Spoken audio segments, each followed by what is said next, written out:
व्यक्ति को परमात्मा के नजदीक लेकर जाता है। एक भरोसा, एक दृढ़ता व्यक्ति को परमात्मा के करीब में पहुंचाता है। नाम तो को पोषण दिया कैसा?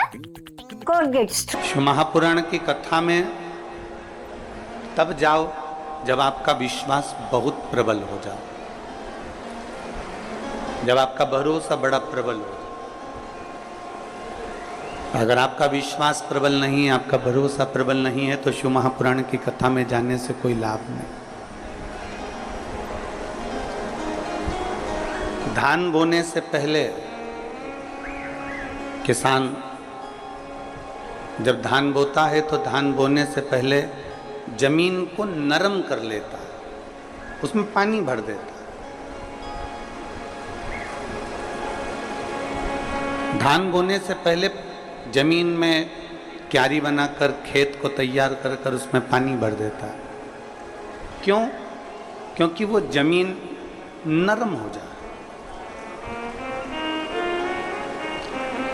जमीन अगर नरम हो जाएगी तो उसमें फसल लगाने में दिक्कत नहीं होगी, उसमें बीज अंकुरित हो जाएगा और फसल तैयार हो जाएगी। जमीन को नरम करना जरूरी है। जमीन नरम होती है तब बीज अंकुरित होता है और बाहर निकलता है और फिर वो पौधा बनता है, फिर हमें फसल प्राप्त होती है। जैसे नरम भूमि में बीज लगाने पर बीज अंकुरित हो जाता है, उसी तरह शंकर भगवान की कथा कहती है कि अपने अंदर इतनी नम्रता लेकर आ जाओ, इतनी नम्रता लेकर आ जाओ कि तुम्हारे मुख से एक बार श्री शिवाय नमस्तुभ्यम निकले और वो बीज अंकुरित हो जाए और तुम्हारा कल्याण हो जाए। इतनी नम्रता लेकर।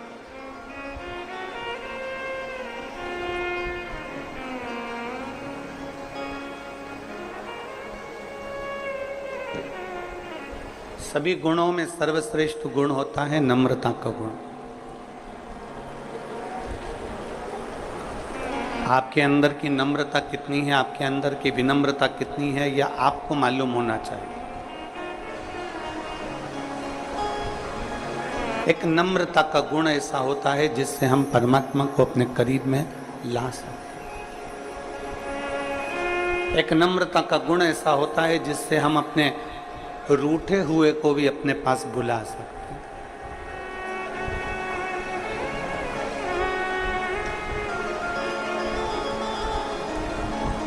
नम्रता का गुण। कल एक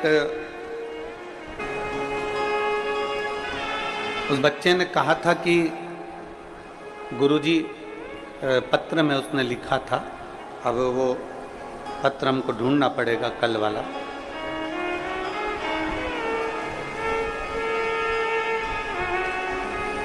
उस पत्र में उस बच्चे ने प्रश्न किया था, क्या श्री शिवाय नमस्तुभ्यम बोल लेने से, ओम नमः शिवाय बोल लेने से, नमः शिवाय बोल लेने से क्या भगवान शंकर आ जाते हैं? क्या शिव आते हैं? क्या भगवान देवाधिदेव महादेव आ जाते हैं? मान लो श्री शिवाय नमस्तुभ्यम वो पत्र हमको यहाँ पर मिल नहीं रहा, पर वो पत्र उस लड़के ने जो लिखा, क्या श्री शिवाय नमस्तुभ्यम बोलने से भगवान शिव आते हैं? क्या ओम नमः शिवाय बोलने से भगवान शिव आते हैं? क्या नमः शिवाय बोलने से भगवान शिव आते हैं? आप सब छत्तीसगढ़ की मेरी जीजियाँ बैठी हैं, मेरे जीजा बैठे हैं, मेरी बेटियाँ, मेरे बेटा, मेरी माताएं, मेरे भाई सब बैठे हैं।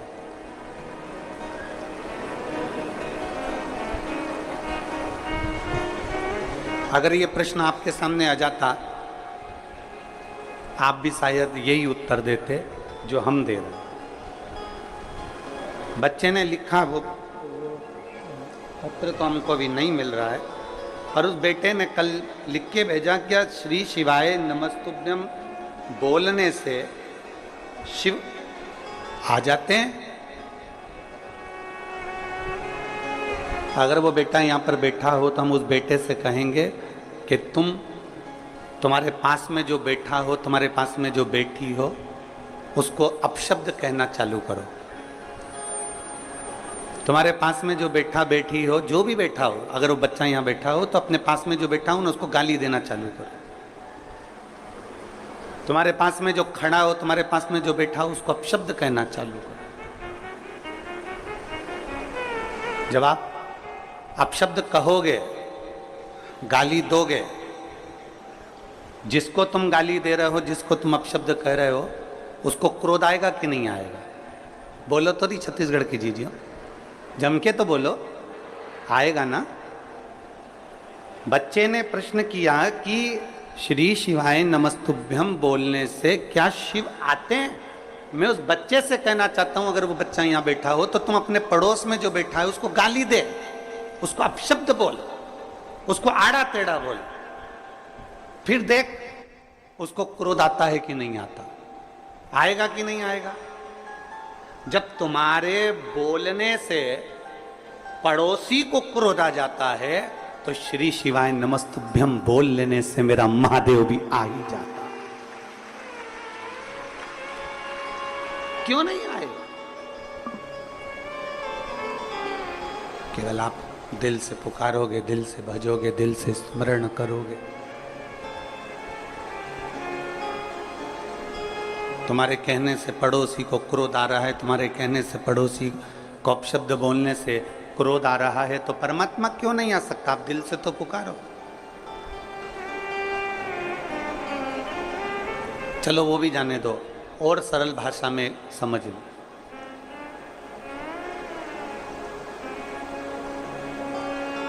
एक कोई जीव जंतु है ना, एक बिल्ली है, कुत्ता है, गौ माता है, तुम्हारे घर में कोई खरगोश है, कोई तोता है, कोई पक्षी है, कोई कुछ भी है, उसको तुम बहुत प्रेम से जब पुकारते हो, बहुत प्रेम से पुकारते हो, तो वो पक्षी, वो पशु,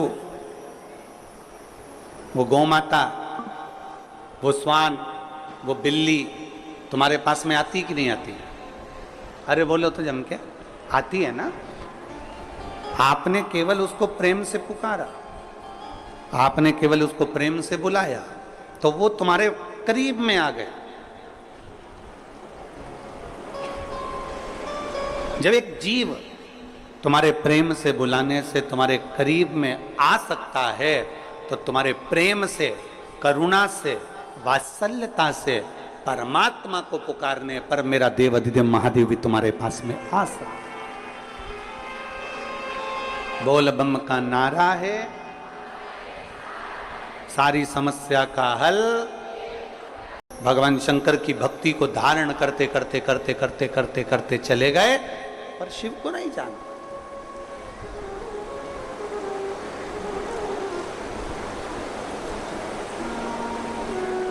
आप में से कई माताएं ऐसी हैं, जब मंदिर में पूजन करने जाती हैं तो 2-4 माताओं को राय देकर आती हैं, अरे तुझे नहीं आती ऐसे पूजन करा कर, अरे तुझे नहीं आता ऐसे जल चढ़ाया कर, अरे तुझे नहीं आता तू ऐसा करा कर, अरे तुझे नहीं आता ऐसा करा कर। मेरी उन माताओं से निवेदन है, आपको जो आता है ना वो आप अपने दिल में रखिए, अगर उसको बताना ही है ना तो मंदिर से बाहर निकल कर बताओ, पर मेरे महादेव के सामने कोई राय मत दीजिए, कोई विचार मत दीजिए। मेरे महादेव के सामने तो इतना कीजिए कि दिल से, भाव से, भक्ति से एक लोटा जल आड़ा टेढ़ा जैसे चढ़ाओ चढ़ाओ, तुम्हारा मन पड़ जाए जैसे बेलपत्री चढ़ाओ, तुम्हारा मन पड़ जाए जैसे चंदन लगाओ, तुम्हारा मन पड़ जाए जैसे धतूरा चढ़ाओ, तुम्हारा मन पड़ जाए जैसे तुम भगवान शंकर को रिझाओ, तुम्हारा दिल कर जाए वैसे तुम शिव को भजो। उल्टा भजो, सुलटा भजो, जैसा भजोगे तुम्हारे ऊपर है। बीज पृथ्वी के अंदर डाला जाता है, खेत में डाला जाता है, वो उल्टा है कि सीधा, ये बीज अंदर गया किसको मालूम, पर पौधा सीधा ही लगता है। उसी तरह तुम कैसे भी जपो, मेरा महादेव मिलता जरूर है, मिलता जरूर।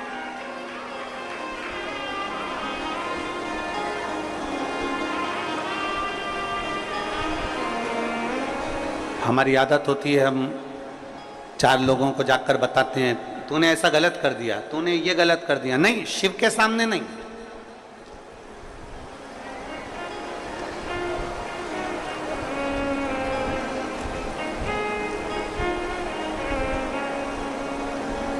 शिव के सम्मुख में नहीं।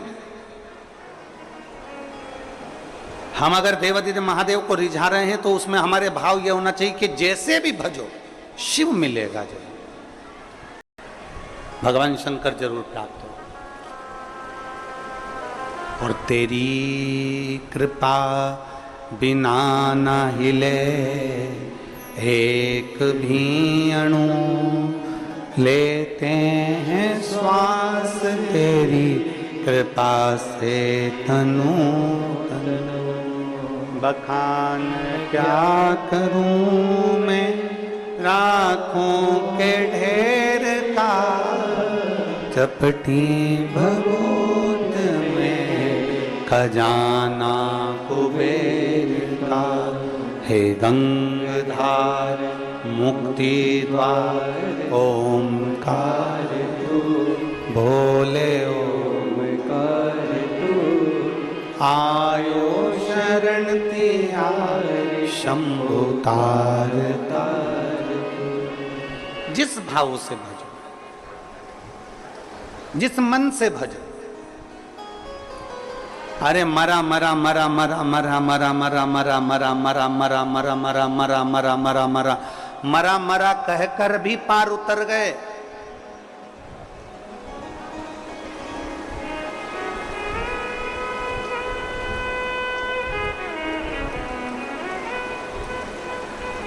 बहुत सारे मिलते हैं आपको, कोई कहेगा ऐसा भजो, कोई कहेगा वैसा भजो, कोई कहेगा ऐसे गुणगान करो, कोई कहेगा वैसे गुणगान करो। शिव कौन कौन ने करा था सावन के सोमवार का व्रत? हमने भी करा था, तो हम भी उठा। ठीक है, आप लोगों ने व्रत किया ना। अब आप में से और हम में से कई माताएं बहन भाई ऐसे होंगे जो व्रत करे होंगे, तो उन्होंने एक टाइम फलार किया होगा, एक टाइम जम के बोलो भोजन किया होगा। आप में से कई लोग ऐसे होंगे जिन्होंने एक टाइम फलार करा तो दूसरे समय पर भी फलार किया होगा। आप में से कुछ लोग ऐसे होंगे जो एक टाइम केवल फलाहार करे होंगे, दूसरे समय कुछ भी नहीं लिया। बोलो बोलो, सही है कि गलत है? अब ईमानदारी से बोलना। आप में से कई लोग ऐसे होंगे जिन्होंने दिन भर कुछ भी नहीं खाया होगा, केवल एक गिलास दूध, एक फल और बाबा का प्रसाद लेकर और व्रत कर लिया। अब आप में से कई लोग ऐसे भी होंगे जिन्होंने दोनों समय एक भोजन करा होगा और सुबह नाश्ता भी किया होगा, दिन में पानी पूरी भी खाई होगी, शाम को थोड़ा भगर भी, सब खाया। अब जरा बहुत बहुत गहन चिंतन वाला विषय है, जरा ध्यान दीजिएगा। एक व्रत करा, एक टाइम भोजन, एक टाइम फलाहार। एक ने व्रत करा, दोनों समय फलाहार। एक ने व्रत किया कि मैं कुछ नहीं खाऊंगा, एक फल, एक गिलास दूध। एक ने सब कुछ खाया, मतलब दिन भर भोजन कर, दिन भर भोजन कर। अब जो एक समय फलाहार कर रहा है वो भी शंकर का भगत है, जो एक दोनों समय फलाहार कर रहा है वो भी शिव का भगत है, जो एक फल ले रहा है और एक गिलास दूध ले रहा है वो भी शिव का भगत है, और जो दोनों समय भोजन कर रहा है वो भी शिव का भगत है। अब शंकर जी से पूछा जाए कि इनमें से तुम मुक्ति किसको दोगे, इनमें से तुम मोक्ष किसको दोगे, इनमें से सबसे पहले तुम किसकी सुनोगे, किसकी सुनोगे? तो भगवान देवादिदेव महादेव का चरित्र कहता है माता पार्वती से, पार्वती भले तुम भूखे रहो मत रहो, पर इतना जरूर करो कि किसी का दिल ना दुखे, तो मैं प्रसन्न हो जाता हूं और वर प्रदान करूं। तुमने व्रत किया ना किया, तुमने साधना करी ना करी, तुमने तप किया ना किया, तुमने उपास किया ना किया, पर इतना जरूर करो कि जिस दिन तुम्हारा व्रत है, जिस दिन तुम्हारा उपास है, उस दिन तुम्हारे मुख से अपशब्द ना निकले। जिस दिन तुम्हारा व्रत है उस दिन तुम्हारे मुख से आड़ा टेढ़ा ना निकले। जिस दिन तुम्हारा व्रत है उस दिन तुम अपने पिता, पति और परमात्मा, इन तीन के झूठे बर्तन अवश्य घिसे, अवश्य मांजे।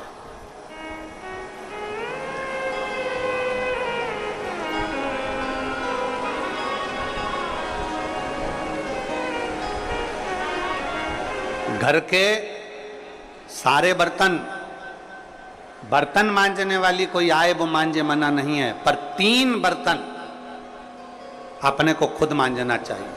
पहले नंबर पर पिता के झूठे बर्तन, दूसरे नंबर पर पति के झूठे बर्तन और तीसरे नंबर पर परमात्मा के झूठे बर्तन हमें स्वयं मांजना चाहिए। हमें स्वयं इन 3 के बर्तन अगर दूसरे मांजते हैं तो आधे से ज्यादा वस्तु पर हक जो बर्तन मांजता है उसका हो जाता है। अब तुम समझ लेना अच्छे से, हम इसको बहुत विस्तार से नहीं कहेंगे। मालूम पड़े पिता के झूठे बर्तन अगर आप मांज रहे हो, पिता के सामने आप झूठे बर्तन उठा रहे हो, पिता के सामने आप बर्तन लेकर जा रहे हो, पिता के सामने आप उनके बर्तनों को मांज रहे हो, पिता के सामने आप उनके बर्तन उनके कमरे में उठाने जा रहे हो, पिता के सामने आप उनके झूठे बर्तन ले जाकर घिस रहे हो, मांज रहे हो, साफ कर रहे हो, तो पिता आपको देखेंगे तो उनके मन में आएगा मेरी बहू कितनी अच्छी है। देखो सारे बर्तन वो मांजने वाली मांजती है, पर मेरा झूठा बर्तन मेरी बहू मांजती है। तो पिता अपनी तिजोरी का माल निकाल के चुपचाप से तुमको दे दे, ये मेरी बहू है। सारे बर्तन दूसरे मांजते हैं पर मेरी बहू मेरे बर्तन मांजती है, मेरी बहू मेरी सेवा करती है, मेरी बहू मेरी चाकरी करती है, मेरी बहू मेरे बर्तन घिसती है। दूसरे नंबर पर पति के बर्तन, पति ने जिस बर्तन में भोजन किया है उसका बर्तन मांजने वाला नहीं, उसके बर्तन पत्नी को मांजना चाहिए।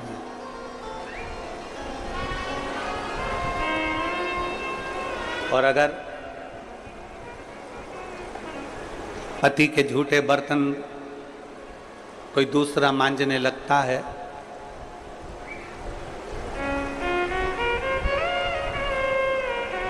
तो एक दिन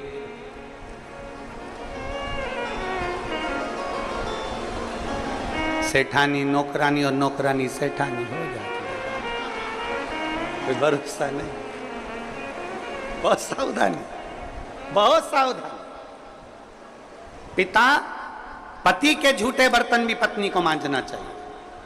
स्वामी के जब झूठे बर्तन मांजोगी पति की दृष्टि में आएगा सारे घर के बर्तन दूसरे मांजते हो पर मेरी पत्नी मेरे बर्तन मांजती है, मेरी पत्नी मेरे झूठे बर्तन उठाती है, मेरी पत्नी मेरे झूठे बर्तन संभालती है, मेरी पत्नी मेरे झूठे बर्तन उठाकर रखती है। मतलब उसकी दृष्टि में आपका भाव बढ़ता चले जाएगा। तो आपको जिस दिन तुम बोलो कि मुझे ये चाहिए, पति को याद आ जाएगा ये मेरी सेवा करती है, झूठे बर्तन तक संभालती है, तो तुरंत साड़ी भी दिलाएगा, करवा चौथ पे अंगूठी भी दिलाएगा, निश्चित। एक पिता, एक पति, और तीसरे नंबर पर बोलो, सब बोलो जम के जरा, परमात्मा।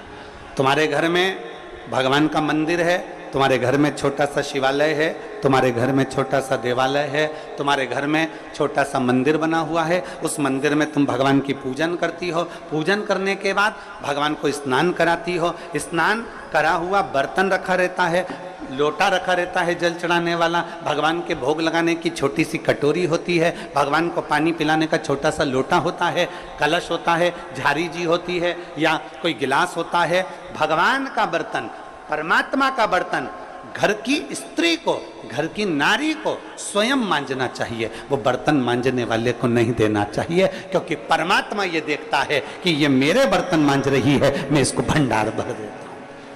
पिता, सब लोग बोलेंगे कौन कौन के बर्तन मांजना चाहिए, जम के बोलो, पिता, पति, और परमात्मा।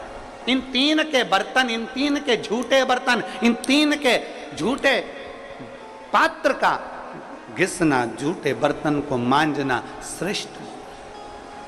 पिता, पति और परम।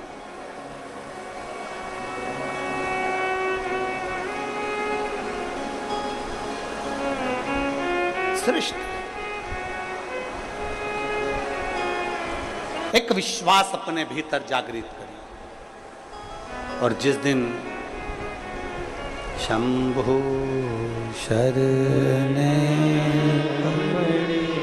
मांगू घड़ी रे, दुख काटो दया करीन दर